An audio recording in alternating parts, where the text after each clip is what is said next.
আসসালামু আলাইকুম। আজকের কৃষি বার্তায় আমি মিষ্টি কুমড়ার পুষ্টিগুণ এবং স্বাস্থ্য উপকারিতা সম্পর্কে জানাবো। রঙিন শাকসবজির মধ্যে মিষ্টি কুমড়া অন্যতম। ভিটামিন এর ভালো উৎসের কথা বলা হলে সবার আগে মিষ্টি কুমড়ার কথা মাথায় আসে। শীতকালীন এই সবজিতে ভিটামিন এ ছাড়াও যে অন্যান্য পুষ্টিগুণে ভরপুর তা অনেকে হয়তো জানি না। যুক্তরাষ্ট্রের এগ্রিকালচার ফুড ডেটা সেন্ট্রাল বিভাগের তথ্য অনুযায়ী 1 কাপ মিষ্টি কুমড়ায় রয়েছে 1.76 গ্রাম প্রোটিন, 2.7 গ্রাম আঁশ, 39 গ্রাম ক্যালোরি, 0.17 গ্রাম ফ্যাট এবং 12 গ্রাম কার্বোহাইড্রেট। এছাড়াও রয়েছে vitamin C, vitamin E, riboflavin, potassium, phosphorus, manganese, thiamine, folic, niacin, magnesium, iron ও ফসফরাস।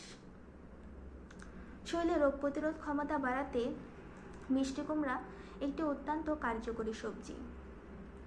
এছাড়াও হাই প্রেশার কমাতে, ত্বক ভালো রাখতে, চোখ ভালো রাখতে, খাদ্য হজমে, ডায়াবেটিক্স নিয়ন্ত্রণে এবং বয়সের চাপ কমাতে মিষ্টি কুমড়া অনেক সাহায্য করে থাকে।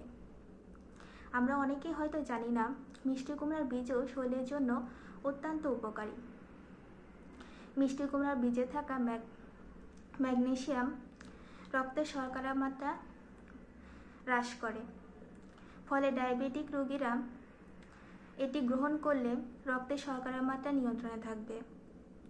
মিষ্টি কুমড়ার বীজে থাকা অ্যামিনো অ্যাসিড ভালো ঘুমোতে সাহায্য করে। হার্ট ভালো রাখতেও মিষ্টি কুমড়ার বীজ অত্যন্ত গুরুত্বপূর্ণ ভূমিকা পালন করে। এছাড়াও মিষ্টি কুমড়ার বীজে প্রচুর পরিমাণে মিনারেল ও ভিটামিনও রয়েছে। তবে যাদের অ্যালার্জির সমস্যা আছে তাদের এই সবজিটি বেশি না খাওয়াই ভালো। শরীরের জন্য মিষ্টি কুমড়া এবং মিষ্টি কুমড়ার বীজ দুটোই অত্যন্ত গুরুত্বপূর্ণ ভূমিকা পালন করে থাকে।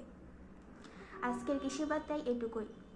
পরবর্তী পর্বে আমন্ত্রণ জানিয়ে আজকের মতন বিদায় নিচ্ছি। আল্লাহ হাফেজ।